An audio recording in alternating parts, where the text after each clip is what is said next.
When the discussion is about multiplayers, I.G.I 2 is not a game one would bring in.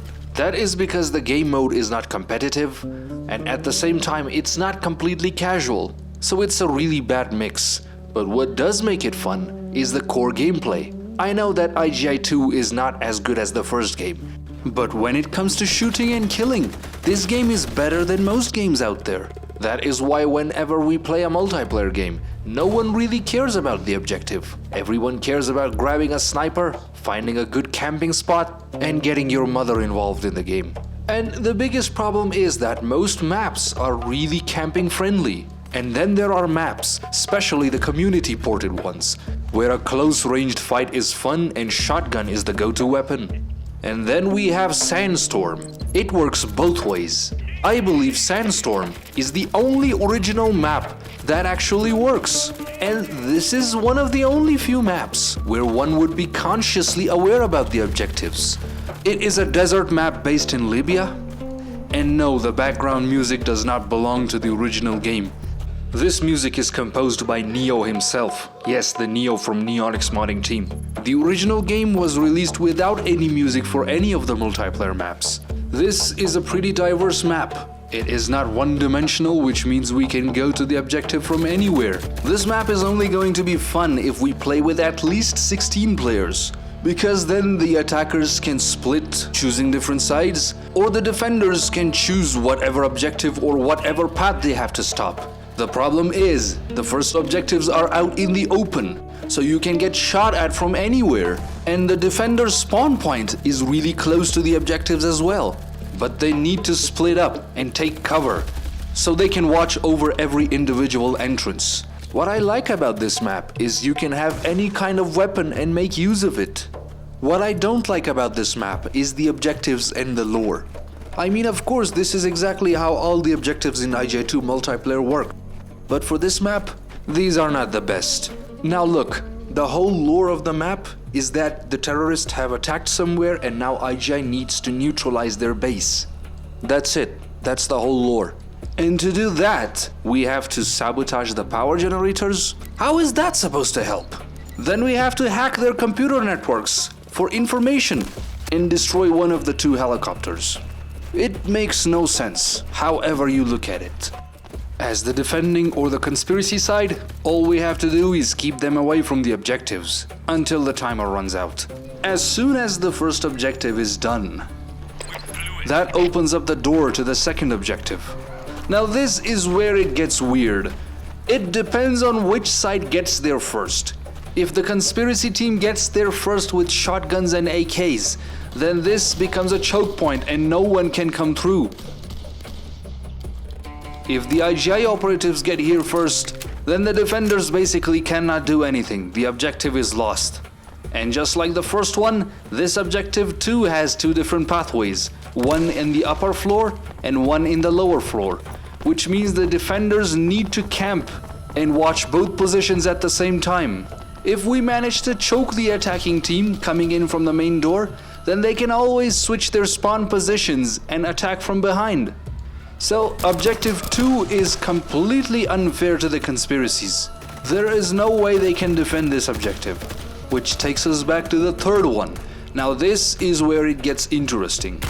This becomes an attacking friendly map only after the bomb is planted. Before the bomb is planted, it is terribly conspiracy sided, or easier for the defender side, I should say. We have this spawn point for the attackers, which is the worst spawn point I have ever seen in my gaming memory. Your enemies can be lurking all over you, even if they are not. Once you get out, the enemy spawn point is right there in that building. They can easily snipe you out from there, which means it's not easy to get through since there are so many snipers and lurkers to keep an eye on you.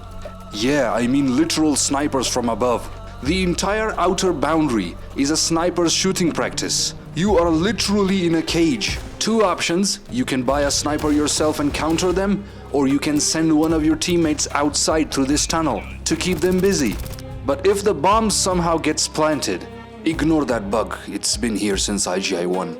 Then the tables turn around, because now the attacking team can just hide anywhere. They have this building they can take cover in. They have this small store. They can plant the bomb inside and camp in the helicopter. By the way, explosives are not allowed in the servers we play in, so that's not an option to use. And as a conspiracy player, if you manage to break through the attacker's defenses, there is one way to defuse the bomb, which is an exploit. Just go underneath the helicopter and... And if the inside campers spot you by any chance, it's hard for them to hit you from there. And as for the conspiracy team, the worst part is getting there. Because if you choose the main way, you're gonna get swarmed by the other team. And there's another way to get there, which is to climb on top of the roof. Jump on the wall, slide down. The problem is, this is a skill jump, it needs some practice, and you have to be incredibly lucky so that no one else can see you climbing up the stairs, because that is when you're completely vulnerable. Now in the end, I have my complaints, like the lore could have been somewhat better, tying it to the main game storyline, and Objective 2 is just completely useless. We do get two different options to do them. They are still in the same building. And for the attacking team or the I.G.I operatives, this spawn point could be a little less unfair. But even with all these complaints, this map is still fun to play. Like I said, any kind of weapon is useful here. It's not hard to get familiar with the layout. And this is the only multiplayer map made by the original developers that feels playable. The other maps, well, some of them are plain boring, some of them have a visibility problem, some of them the objectives are way too far away, some of them are just stupid. But this one, it's just premium. And there's something else. I have always complained about how I.G.I 2 does not make us feel the same way, like I.G.I 1 did when we go around exploring the world. This map makes an exception, even though it's just desert. Walking around feels natural, like if we are actually walking in the place. And along with the Neo's music, it just feels a hell lot better.